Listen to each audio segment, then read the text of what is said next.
You have your Slack notifications paused. I've done that, yep.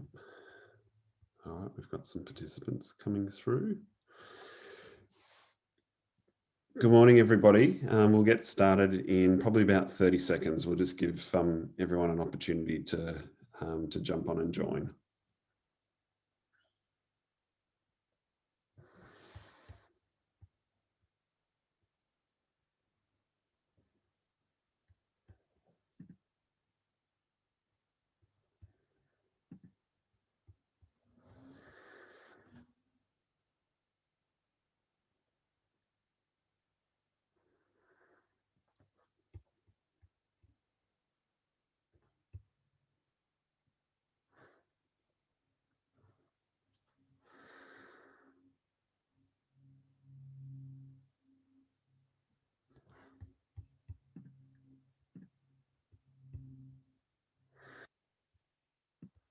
Hi, Richard. Thanks for joining this morning.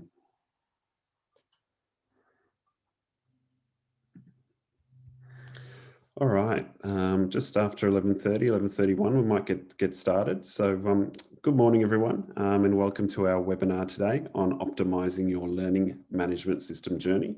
For those that don't know me, my name is Trevor Fairweather. I'm the General Manager of Student Management Systems at ReadyTech, and we're excited to bring this session to you today. Before we start, just wanted to cover off on some logistics for those that may be joining a ReadyTech Zoom webinar for the first time. Firstly, within the webinar panel, you'll see a number of controls. And if you have any problems at any stage today, please just press the raise hand option and one of the team will reach out and help. Outside of that, it's pretty simple. We've got the chat panel if you want to chat with any of the panelists. And the key one here is the Q&A. And throughout today's session, we'll have live Q&A. So if you've got any questions throughout, please just pop them into the Q&A panel, and the team will jump on and try and answer any questions that you've got throughout the session. Also, the session will be recorded today, so if you can't hang about for the entire session, or there's colleagues that you'd like to see some of the recording, we'll make that available after the session as well. So let's jump into the session. In terms of agenda for today, it is focused on a learning management system journey. We'll share with you tips, tricks and learnings for implementing a learning management system in your organisation. We'll start at the beginning. We'll talk about what a learning management system is. And for us, this is a really important distinction. And at the beginning of last year, pre-COVID, we identified a significant need in the market to provide training organisations with a purpose-built learning management system. One that is specifically suited for training organisations, a best-of-breed tool, and one that fits specifically for the needs of the Australian market. And one in particular where you don't need to compromise on functionality that you need today, as well as into the future. To do this, we conducted a global search to try and find the best technology in the market to suit these needs. And we've since partnered with a Newspring, and we'll talk to you a bit about this today. We'll then jump into the key features of a learning management system and how it can benefit your organisation. And I'm pleased that we've got David Muller online as well, and we will jump into a case study and share a specific journey that the Sugar Research Institute has gone on to digitise their learning experience for their students. As I mentioned before, throughout the session, we'll have a live Q&A. So if you've got any questions, please just throw them into the Q&A panel, and we'll aim to answer them throughout the session, as well as some dedicated time at the end. So let me introduce some of our external speakers today. Firstly, I'm joined by Kerry Buttery, Director of VetNexus. Hi, Kerry. Thanks for joining us today. Thanks for having me on, Trevor. Many of you will probably already know Kerry. She's worked in the Australian vet sector for more than 2 decades. She's been a trainer, assessor, compliance manager, senior lead auditor. She's probably done it all, and just has such extensive experience in vet. She's also part of ASQA's stakeholder liaison group, advising ASQA on a range of issues to help advance the quality and training within the sector. It goes without saying, she's extremely passionate about technology and in particular online learning. and how it can help make training more accessible and engaging for students. I'm also joined by David Muller, Senior Research Consulting Engineer at QUT and the Sugar Research Institute. Welcome, David. Thanks for being with us today. Morning, Trevor and attendees. David is a chartered engineer with more than 25 years of experience in the Australian sugar industry. As I mentioned, he works for QUT and the Sugar Research Institute and provides resources for the Australian sugar industry. He's helped coordinate the external face-to-face training programs for the Australian sugar industry for the past 6 years and has been developing online training programs that are mapped to the national competency levels on behalf of the Australian sugar industry, and he'll be sharing some of his learning and insights on this today. We're also joined by a number of members of the ReadyTech team who are online to help facilitate the session and answer any of your questions.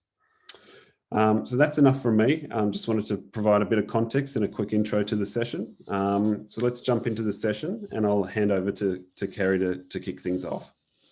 Excellent. Thanks, Trevor.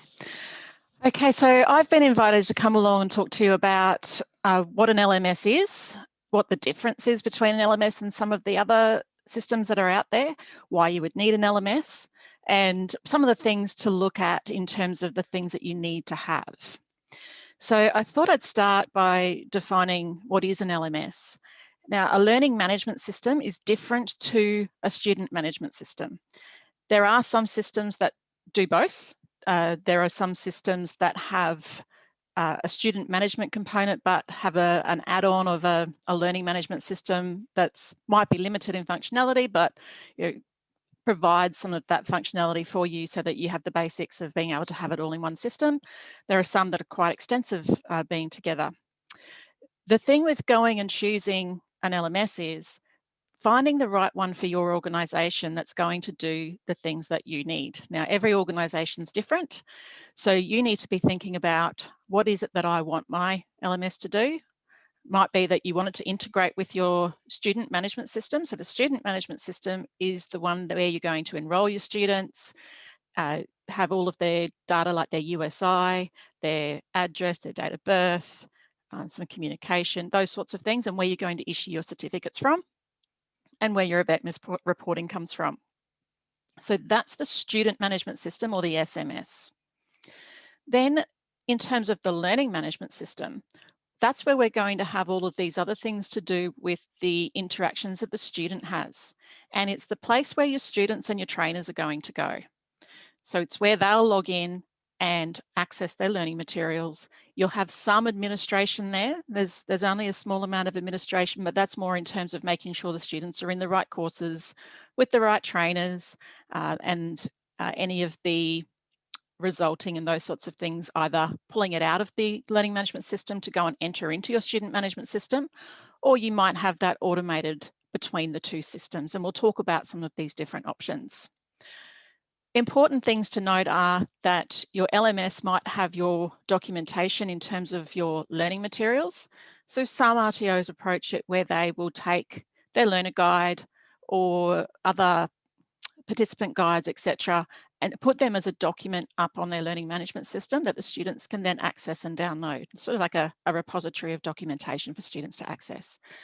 Other RTOs will go through a process of actually building that content out on the learning management system so that it's more of an interactive approach to engage students along the way. And this is where a really robust learning management system can be advantageous to you, because it's going to give you a lot more information about what your students are doing. You'll be able to get more reporting information around their progress. You'll be able to see what they're up to, how much time they've spent on there. So the difference between having something where you're just uploading a document for the students to download is when they do that, they download that document. You then don't know when they're working on their qualification, because they might have that as a PDF or a Word document, and off they go over in Word or somewhere else, and they're working on it. And then the only time you'll then see them again is when they come back into the system to upload their assessment.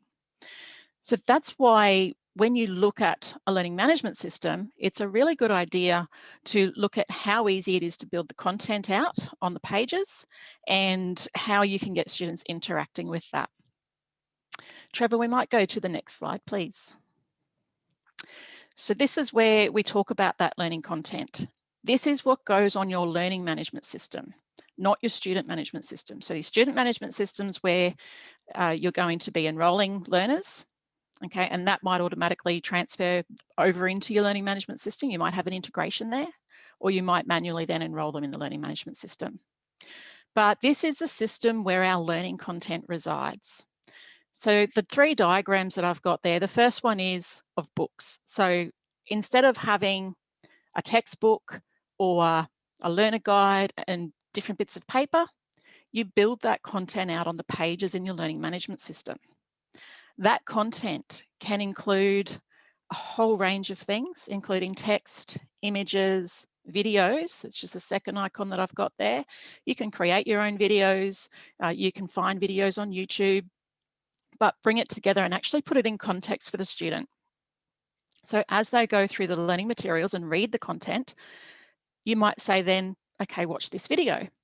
So instead of being in a book and then having to go online, find the video and watch it, it's right there on the page for them, and they just continue scrolling down or click next. There's also the opportunity there for them to have discussions with other learners. And depending on your learning management system, this might appear in different ways. So some learning management systems will have a separate area where you can have discussions, and you will set the discussions over there where students can actually go in and respond to discussions that you set. Or some will have discussions where you can have it at the bottom of the page and students can go in and automatically start to ask questions and continue through there. Gary? Yeah. Long-time listener, first-time caller. With RTOs and training organizations first moving to an online learning system, especially one that they've never been to before, and it's the first time and a new experience for them. Having been in the industry for a while, how do you find the transition to online learning for organizations? Do you find that it takes a while to get the content built? Is it upload documents first and let's build out the content as we go? What's your experience in how people have moved to this before? That's a really good question, Nick. Sometimes, depending on timeframes. So sometimes to get the timeframes and to get using the system, stage 1 might be, let's just upload our documents for learners to download, and at least we've got them on the system and we've got them submitting their assessment that way. Because one of the really good features of having a learning management system is the ability for learners to submit their assessment there, or even do some assessment that's automated assessment that might do some of your marking for you. And that way you've got it there for retention. So if you come to audit, it's there. So sometimes that's where it will start. And then while learners are using that process, the RTO might then go and start to build out the content. And as they start to realize the benefits of the system and the reporting and the information that they can get from a learning management system, they'll then start to utilize more of the features. So I think it's a staged approach usually. There have been times where we've gone, you're not uploaded documents and just started building it out.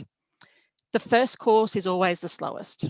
So the first one that you're going to build, there's a lot of decisions to make around what sorts of things you're going to get students to do, the layout, any branding, because usually you can have your branding all over it, and getting your processes right. So that first unit does take some time. But once you've got a framework set up and you've got all the pieces of the puzzle, it then becomes a lot faster to follow through and build subsequent materials. So that's usually how it will work. Quick upload just to get started and on the system, and then progress rollout. And usually, maybe one qualification first, just to trial it, get that going, get your feedback, work out what's working, what isn't, to make your changes. Because they're learning management systems, there's so many different decisions to make and so many different things that you can choose to do. There's often a lot of flexibility. So it does take time to make sure that you've got things working right for your RTO. What we've got on the screen is just an example of what some learning content can look like. So in this example, this is a dashboard where a student could come in and see the learning content. They can see what the unit outcome's going to be. They can see the progress and where they're going to get to. They've got information for each area where they can click start and go into the content. Sometimes there's a dashboard with a calendar or a to-do list on the front. Sometimes you can send messages. You might have other little widgets on the front page, but basically it provides the focus for the learner and should step them through what they need to do. Make sure when you look at a system that it's going to be easy for the learner from a learner's perspective. So always go in and have a look, okay, from a learner's perspective, how easy is it going to be for me to go back into the system and see exactly where I was up to so that I know where I'm going to pick up and continue on. Can we go to the next slide, please, Trevor? So that was the example of a front page of a course, and this is an example of what you could have on an inside page of the course, so the content of the course. So you can have text, you can have images, like I said before, you can have videos, you could have images with hotspots where students will be able to click on an area of an image and more information might pop up. You can make use of glossaries, so like you can see with this one, the words confiscation report in that second paragraph there, that's a glossary. So if the student clicks or hovers over that, it's going to pop up with the definition. So all of these little learning aids that you could have for students. Have a look and see if your learning management system lets students take notes alongside any of the material, and if that's going to allow them to go back and easily find the content where they took that note, then the notes from. Have a look and see what sorts of content you can include. Is it just text? How easy is it to add that text? How easy is it to add images? A lot of systems are now going with development tools that are like blocks, where you can actually add in blocks so that you don't need to know any HTML coding. And this is making it much, much easier in some systems to build out content quickly. We might go to the next slide, please, Trevor. So the other thing that you need to have a look at is communication and how easy it is for you to communicate with your students. The student management system that sits over to the side, such as VetTrack or JobReady Plus, that's not going to be your place where you're having two-way communications with students. You might generate emails that go out to students and give them notifications of things, but they're not going to be messaging their trainer backwards and forwards about progress or asking questions about their content there. That's where you want them to be in the learning management system. You want it to be easy for them to communicate with their instructor, such as messages, direct emails that might push through to their email account where they can then go back, but it all stores inside the messaging system of the LMS. You want somewhere for them to collaborate with others and to be able to have discussions and make appointments or have live events where they can talk with their instructors or with other students. So we'll jump to the next slide, please, Trevor. Okay, so this is an example of what a communication centre might look like. So somewhere where the students can go to see in one place all of their messages. So their inbox, who they've messaged, what they've sent, any notifications that they might have. So a system that could send notifications to all students or all students in one course or individual students. So it's an easy way that they can go, a place that they can go and see all of that communication. That's where you want it to happen in the LMS rather than separately in trainers' own emails, because when it's in the LMS, the administrator will then be able to have records of what's actually occurred. Okay, we'll jump to the next slide, please. The other information that you need to be able to have a look at is progress. So make sure when you're looking at a system that you're able to easily see progress of learners at a class level and at an individual level. If you can't go at a class level, it makes it very difficult to be able to see at a glance where everyone's at, and then you have to go individually at each learner to see what they're doing. You want to be able to see progress of learning materials as well as assessment. So if it's just progress of assessment, well, you're not going to know where they're up to in terms of the learning and are they on track and are they going to get to their assessment by the right date. So have a look at the whole picture in terms of what a trainer can have a look at with the progress information. Some systems will provide more information, but only to an admin level. So have a look and see what it is that a trainer can get at their level. Next slide, please. And one of the last things I want to talk about is automation, because this is where RTOs can save a lot of time. Often RTOs have a lot of paperwork, a lot of compliance, a lot of data entry and things that you end up doing twice because you're trying to do it in 2 systems or 3 times. And we want to reduce as much of that administration as possible. 1, for time saving, but 2, to reduce the chance of additional errors. So every time someone is re-entering data, there's a chance that another error or that an error can occur at that point.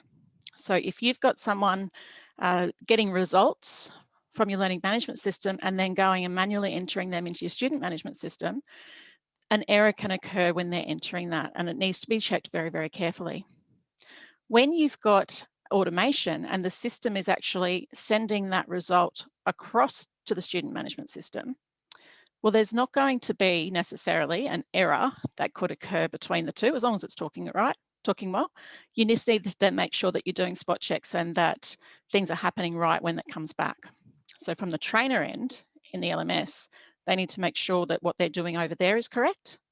And then we go over to the student management system and check that that's come through properly, but you haven't got that data entry. So it's going to save a lot of time and it's going to be much more accurate. This will then help with compliance and reduce costs in terms of that administration time. We'll jump to the next slide, please. So with that automation can come notifications. And the examples that you can see here down the left-hand side are all sorts of different notifications that can be used to automatically trigger emails to go out to students or to assessors as well. So for example, accounts created, students can come and log in and you can change the contents of the email that will go to students so that if there's more information you need to provide them, maybe you want to direct them to exactly where to access the participant handbook, or maybe you need to tell them a bit more information about prerequisites in that email, something that you might need to highlight to them. You can adjust the emails. There's also a whole range of different notifications, as you can see, that you might be wanting to send to students, such as keeping on their progress and reminding them to do things, letting them know when more information is available or when more assessment is available. So it's important to be able to go in and make adjustments to those emails so that you can customize it to exactly what your RTO needs. The next slide, please. Now, it's important to have a look at what integrations are available and how easy it's going to be to integrate your LMS with all of your other systems. A key integration, as I've mentioned, is between the LMS and your student management system, okay, such as between a Newspring and BetTrack, making sure that they can talk to each other, simplify your processes. But have a look at the system that you're going to use as your LMS and check that it's got this API where it can actually connect to other systems, because there might be other things that you can do and other systems that you might want to connect your LMS to. So it's important to make sure that you've got that capability to be able to go and connect to other things, because it gives you more flexibility in what your RTO can do. Nick, did you have anything else you wanted to add in there? Not on the integration piece. One thing that that I've had a message sent direct to me was in relation to theming and branding for the LMS. I know that some organizations will be the only brand they need. This is the organization. I'm the RTO and I'm promoting the RTO. Where others may be delivering training on behalf of industries or organizations, employers. How important is it for the theming and branding to be applied across this? So in terms of compliance, your RTO needs to make sure that students know who the RTO is. And that will come through the branding and the identification of who your organisation is on the platform. Therefore, being able to customise that is going to be important, because students need to recognise who the RTO is. Sometimes you might work in partnership with another organisation. So therefore, you might want to adjust that branding. you still need to make sure it's clear to students that you're the RTO, but you might then want to add additional branding on to show who it is that you're working with. So to be able to customize the branding across the platform is very, very important, including for compliance. And having the ability to have more than one set of branding, I think, is beneficial. Some RTOs don't need that. Some RTOs are okay just having one standard set of branding. But if you do have third parties that you're working with, you might want to be able to customize it so that they've got some of their logos and colors on there as well, not just yours. So it's important to have a look and see if you do have any of those sub-environments that you can use and customize. Are there any other questions there, Nick, that we could address at this stage? Or we... Look, there's a couple, but I think we'll save them for the question and answer. I know with the branding piece itself, I might when we talk to David in just a moment, ask how they've approached this a little bit later down the track, because David's obviously QUT and sugar research industry. It's just how that branding can be managed from his point as somebody who's had to do it. But with this, it's time to jump across to our special guest, David, and get his take on what they do. A little bit of background from David to start with. So first, thank you very much, David, for coming along and joining us today. It's my pleasure. And look, to kick things off, can you give us a quick overview of the background of what you guys do, the type of training you deliver, and how you manage that yourselves?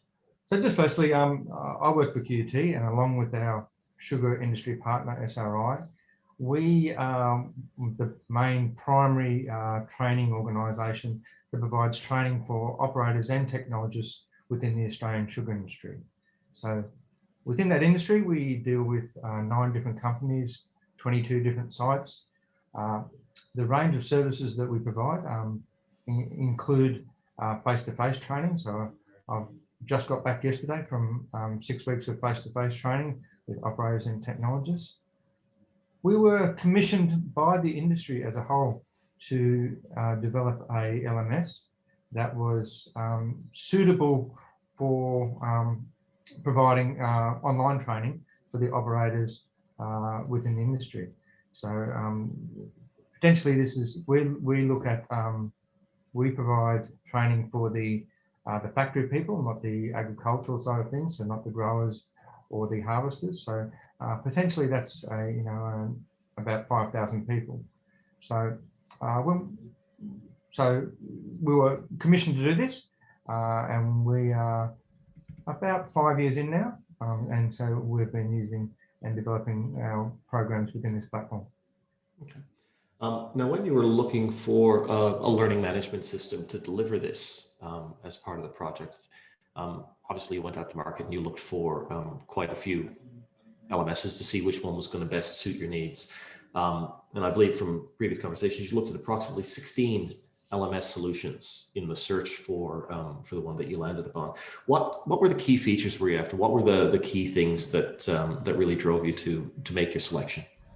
So the interesting thing about this, Nick, is that we actually didn't do the selection. We developed an industry panel. So the industry itself actually did the selection themselves. We accepted whatever the industry came up with.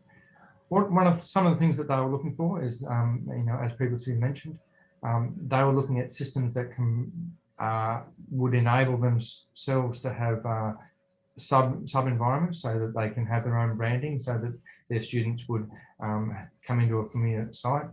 But those sub environments need to be secure, so that obviously the company information is available within that sub environment.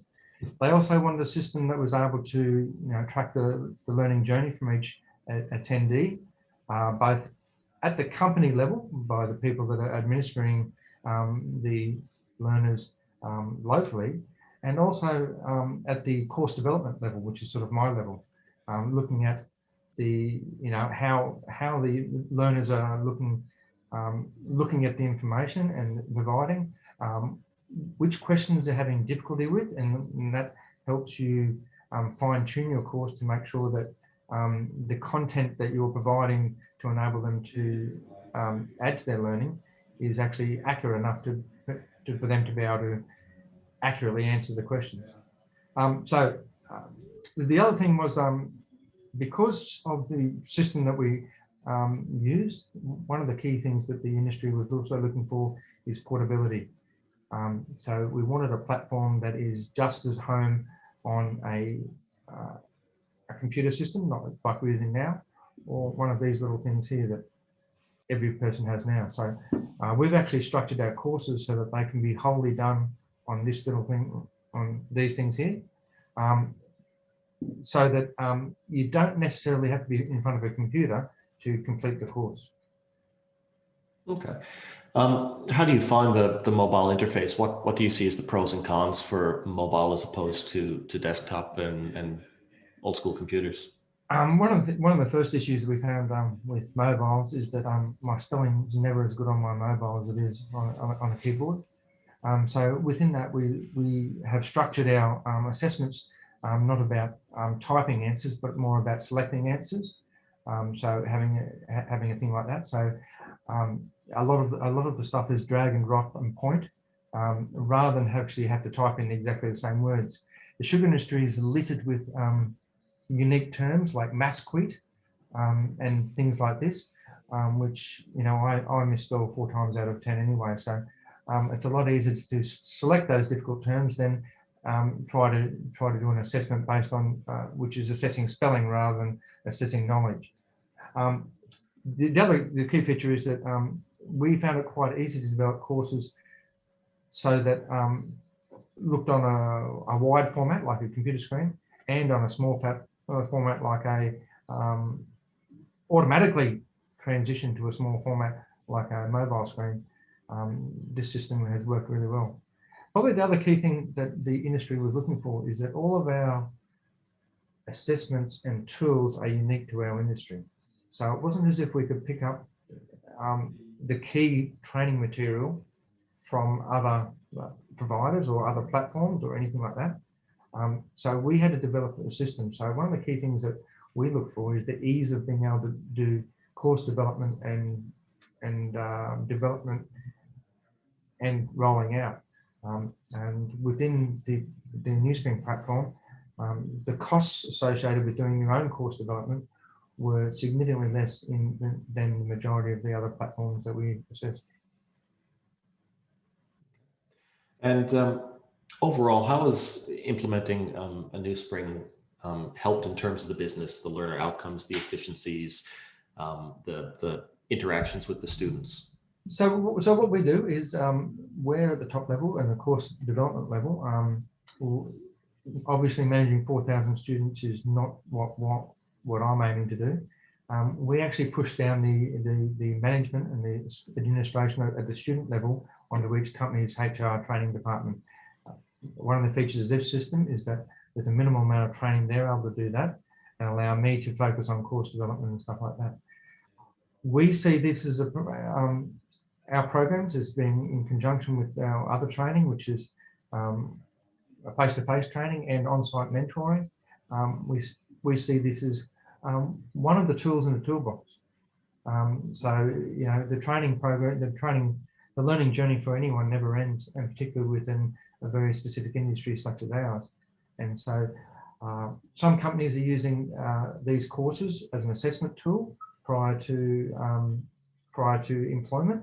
Some companies are using it as assessment tool during employment, and some companies are even using this course as a knowledge repository tool for continual learning throughout the employment of the individuals. Certainly, it's very encouraging to go out into the industry and then people that already know you that you've never met before because they've been doing online learning through this system. Yeah, the voice is known before the person. So is the ordinary head, but anyway. I suffer the same. You mentioned that the training was really pushed down to the HR departments for those different areas, and it took minimal training for them. How intuitive have they found the system to use? Was it very easy to pick up, or did it take a long time to wrap your noggin around it? So we actually do 2 lots of training in terms of one of the other things that was requested by the industry in the search for a suitable platform was the fact that they wanted this system to be a potential to be an overarching system for all of their assessment processes. So we do 2 things. There's a sort of a couple of our course that we do for their HR departments to enable them to do their own management of their own students, and that's primarily, as Kerry said earlier, is making sure that the each person is attached to the correct course. Okay, so we've developed more than 20 courses, some of which are they're not all applicable to each position within the factory. So that's one of the things. And then each HR's department and the mentors are able to see the learning journey that each attendee goes through and see directly from their responses which knowledge gaps they're having. And then the mentors are actually able to go out and visit them next time they're on shift to say, well, I see you're having trouble in this area. How can I assist? Is there anything else I can help explain it with you? So we found that very beneficial by the mentors being able to see which questions they got wrong and which questions they got right to clearly identify the knowledge gaps. Okay. Well, thank you very much for your time today, David, and thank you for joining us and giving us a bit of insight as to what you do and how you found the system. Kerry, do you have any other questions for David? When you say that you've got the employers like looking after their own employees or their own part of that, is that all in the one instance of the platform, or have you got separate platforms for each of them? It's in the one platform, separate sub-environments. And excellent. so we've set it up so that myself and my colleague, we're the only super users, as if it were. So we're sort of what you were discussing earlier. We're at the vet level, at the RTO level. We see everything. So we see all the training, we see all the attendees, the learners. We see all the courses that and all the content that the individual companies are developing themselves. And so we've actually done training so that companies can develop their own in-house courses for, drug and alcohol policy compliance and working at heights compliance and things like this. And so they're actually developing their own courses. Within that, each company logs into a separate website. And so in terms of the company, the look and the feel, it's their company. So they, how that look and feel is slightly different for each company. And so the companies have a very strong branding on their own thing, even though it all comes up to us at the point, and we've got the overall management of the whole process. Mm. Excellent. That's good to know. I was just going into that space because Ramona, who's one of our attendees, was asking questions about the challenge of having your own organisation and then having the same course available with multiple different brandings for different employers. So that's exactly what you've described. So the branding happens automatically. So the branding is set. It's set at the top of the pyramid. So I set the branding for company X and company Y. And then, different colors and different logos and different backgrounds and all that sort of stuff. And then within each course, those default look and feels come up automatically. But the courses as such, when we roll them out to each company, we can roll them out either exactly the same, or we can choose to pick and choose which content is applicable to that company as we roll out that course to that company. So we can tailor a master course to a company specific course just by choosing which bits of content we're supplying to them. Awesome, thank you. And that process, like I said, from the top administration level works very well, and we've had no difficulties with that.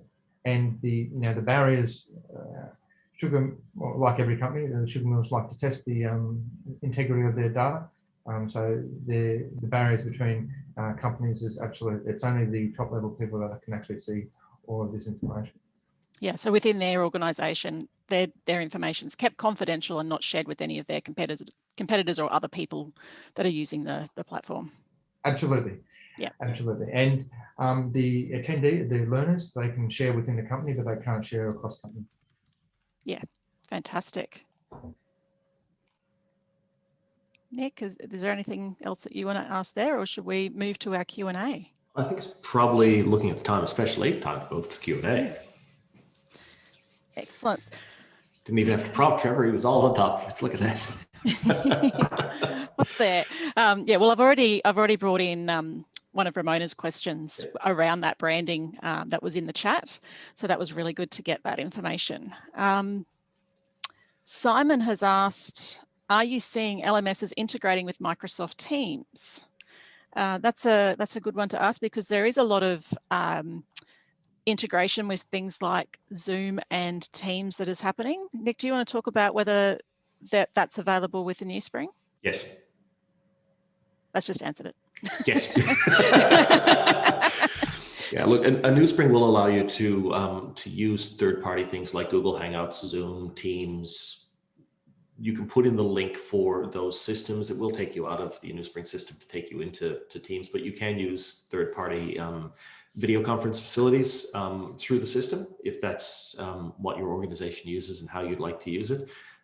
Zoom seems to be the COVID response to most things at the moment. But yes, we have seen it work with Google Hangouts and Teams and Skype and a few others. So yes, that is certainly possible. Yes, excellent. Simon did also ask another question that I just replied yes to as well, because his questions are perfect. They're to the point. Asking about, is it possible to integrate with a payment system so that they can come in, enroll in the course, make their payment, and in they go to start their learning journey without the need of administrators transferring information. Through the VETRAC integration that we do have, we can use vet enroll payment, rapid enrollment, or full enrollment, and then the payment is made and the student can be pushed straight through to the LMS and start their learning journey within minutes. Doesn't require any sort of admin input if you configure it that way. So that is certainly possible. Excellent. That's very handy, especially when it's non-accredited training, because you get them in there quickly. Yes. So we use that functionality. We've got a number of our sites actually use it for their contractor induction. So there's some nominal payment that is done, and then after the nominal payment's processed. So this is outside the vet system. So after nominal payments done, it gets enrolled in the course, and then the sites are able to track the proficiency of each contractor. The other thing that a number of companies do is they use this platform as being the primary platform, and they use other SCORM training programs and pull it into this platform, so that the learners have a single access to a whole range of learning abilities. So things, some commercially training, they buy some commercial pre-cut training programs, for example, drug and alcohol policies, and they just pull that in from other SCORM platforms, but it's all located within the Newspring platform, and to the learner, there's no difference. Yeah, it is very flexible for being able to import content, so import SCORM package, be able to iframe. So that means, taking other materials that's on a website somewhere and actually putting it within the page, text, all sorts of different things. And also, David, are you issuing certificates directly from the system, because you can have the certificates in there? We do. We issue a carefully worded certificate, because ours is not a registered training program. It's an industry registered, an industry recognised training program. So yes, we issue certificates on completion of competence, and we have different levels of requirements of that competence level, depending on whether it's a safety-based question or whether it's just a general knowledge-based question. So, and those acceptance levels have been set by the industry steering committee. Yeah, excellent. And I would say, yes, you can issue certificates from within a Newspring. I wouldn't be doing our statements of attainment or testimonies or anything from the system, because you want it to go through your proper checks and balances going through your student management system for a VETMIS compliance. So you would keep it to. The certificates do have a unique certificate number, Yep. which is auditable through the whole process. Yeah, yeah. So non-accredited training, perfect. Issuing your certificate straight through there. Yeah, for accredit, especially with reporting those award details to the appropriate state reporting authorities or the national reporting authority, we want to make sure that would feed through the student management system for VETMIS. Yes. Yeah. Next question from anonymous attendee is, would a Newspring work for a non-RTO company? Our training is mainly face-to-face and developed within house. David. Yes. And we move on. That's exactly what we are. Yeah. So that's exactly what we are. We are an industry recognised training expert, and non-RTO. We're not even touching the RTO scheme. Turns out that when we're doing our training courses, our industry training courses, we're actually mapping. We're going to trouble to map them to the national sugar industry competencies, but they are not. It's not an RTO course. So yeah, you can. A non-RTO can develop a training program on how to build widgets, and you can go out and sell that and provide the online training through this system. Yeah, perfect. All right, we're jumping now to Danny. Hi, Danny. The examples today show delivery and assessment for an individual unit. Our assessments are usually intertwined with several units where we need to change the structure of our assessments one unit at a time in order to get the best student experience and the most out of the LMS. No. Yeah, it can be set up. Look, yeah. the examples today showed your blocks and your activity content within it. That can be set up for clustered units as well. The system can be massaged to work in a couple of different ways. For the demo instance that I have, I've got it set up as unit of competencies as your block, just because to me that's a nice simple way to show a demonstration, but it can be set up for clusters as well. Kerry? Yeah, I have set that up for clustered units, and we've done it with the VetTrack integration as well, where we've had a number of different assessments that had multiple units, and Nick, they were able to be mapped in VetTrack to multiple units as well. So you can definitely cluster your assessment, and you don't need to unravel it all. It just then comes to the way that you decide to plan it out and build it on the platform, but you can definitely cluster, including with the integration. And you've got absolute control over both the learning journey, whether it's a structured learning journey or whether it's a random learning journey, and what the learner sees when they log in. So sometimes, so they might not see that there's supplementary units until after they've done the primary unit, and you've got full control over that learning journey and the process of which they can actually see what the future learning journey is. Yeah, so and in a vet context, you could say that you don't want them to see the next unit of competency until they've completed the first one. And you might have 12 units of competency built out on there, and you might have conditions that they have to meet before the next one gets released to them, because we do have the ability to have those conditions on things. And you might also have, after they've done the primary 5 units of competency, they might then be able to select elective units of competency, and you've got full control over that process. There's also a really nice feature in the system that that we haven't really touched on, adaptivity, that allows your students to, as they go through and answer questions, if they get questions on certain areas incorrect, it opens up additional content to allow them to go through and consume more content and learn some more. Whereas if they're getting questions right on a subject or a category, the system won't ask them additional things because they've obviously shown that they have the knowledge for that subject. So the adaptivity feature and functionality in the system allows for more and more to be made available to the student based on what their skills and knowledge are.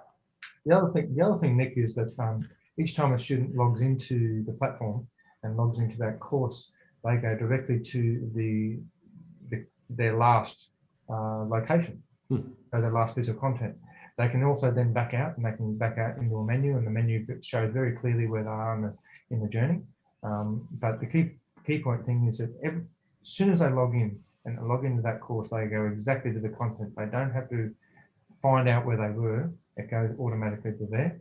If they want to go back and do backtrack, that's available also. Yep. And that's quite simple. Yep.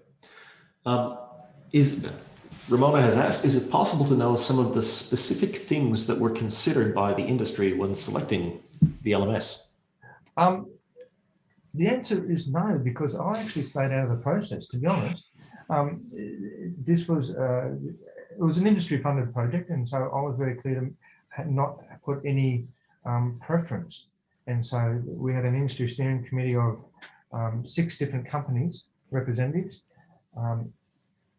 I could probably dig out the whole list, but I'm not the expert on it, because this was something that was actually very much driven from the end user. So this is driven, certainly the process of selection was driven by the end user, and what they wanted the end user experiences and their requirements to be. We've just found it so easy to use this platform, so that we're very thankful that they chose this one. Working down the list, I'm going to try and make sure I get to everybody, so I might start answering these a little bit shorter. Does a Newspring collate the attendance info it's set as part of the integration? At this stage, Karina, and I'm going out on the limb here and saying, referring to VETRAC, because I know that's what you used. The integration doesn't mark attendance through a Newspring. That would still be done through your trainer portal or VETRAC itself. That's not something the integration that's been developed does, at least not yet. However, the logins and the time logged in is tracked, and you can quickly track that. Yes. Jason, does the payment solution you mentioned also work with JobReady RTO? The JobReady JR Plus integration with the Newspring is in the process of being developed. So that's something that will be, I mean, if we have it in VETRAC, it'll be in the Plus product as well. So it's not there yet, but it is coming. Are you able to name the LMS systems you are using? I know you just named VETRAC. So VETRAC is the student information system, student management system.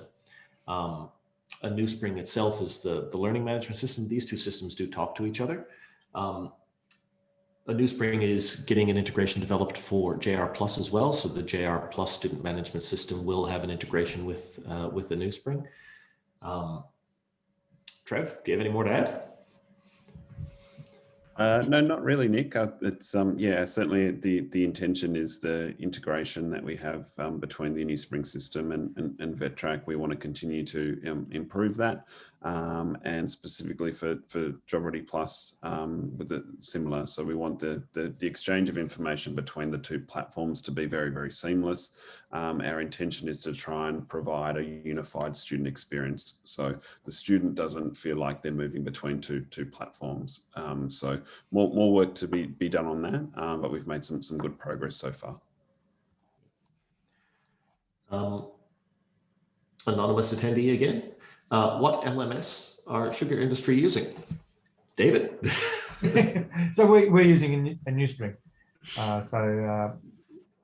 Yeah, that was the platform that was chosen by the industry steering committee, and that wasn't a short process too. That was done over a number of months with a number of trial applications and testing programs and stuff like that. Like I said, I was loosely looking at it, but it was, in terms of the project, it was key that the industry had good ownership of the project, and so that they had control over which one they were using. And once again, anonymous attendee, after the student completes their qualification, how long would it keep all of the assessments and login details? It doesn't get rid of the information, it retains it. You can always go back, especially for audit purposes. We need to be able to retain this information, because there will be a time, and we all look forward to those days, where the auditor knocks on the door. You need to be able to pull this information up. It's still there. Yes, that's very, very important, especially for ASQA being 6 months, and then contracts, state training contracts being all different sorts of lengths up to 7 years. And the system can resend reminders when things are becoming due again for assessments that need to be renewed. So you mean over time, like something that's got to be done every 2 years or every 3 years? Yeah. Like an expiry for first aid or something, it can pop up a reminder to say, oh, this is coming up. You might want to go and redo the course. Really good. And we're using that functionality. That's awesome. Right. If there are no other questions, 3, 2, 1. No, we're good. Everybody, look, thank you very much for coming. If you, oh, wait, one more came in. I'll give you this last one and then that's it. We currently use individual modules to make up a task in VETRAC. Is this easily duplicated in the LMS? We'd like to be able to store the facilitator guides assessment within the LMS for trainers to access. That disappeared before I could go back to reference it. Thanks, Trev. The integration between VETRAC and a Newspring does allow you to map the tasks. There are areas in the back end of a Newspring where you can set up things like model answers and criteria for the trainers to reference when they're marking assessments. So that's certainly possible. But as up on the screen, if you'd like to know more about a Newspring, what it can do, see it in action, and have one of our well-dressed sales team take you through a demonstration of it, feel free to visit the link below, readytech.io/LMS. Fill out the little form and book in a demo, and the guys can take you through it in great detail. And show you how it works, answer your questions, and depending on what you'd like to do, run through a couple of different scenarios with you. So feel free to book in with the demo. And I can see that there's a couple of questions there on pricing. I believe the sales team are in there at the moment, so they'll be reaching out to provide that information for anybody who's asked. At the end of the webinar, there'll be a survey sent out asking for your feedback on the webinar, how you found it, what was good, what could be improved, and how often you'd like to see webinars like this. So please feel free to fill that out and heap praise on our wonderful guests here today, David and Kerry. Thank you both again for joining us. And thanks for having us. Our pleasure. And yes, I hope everybody found this helpful, and we'll see you next time on Ready Tech webinar series. Thanks, everyone. Have a lovely rest of the day. Thank you.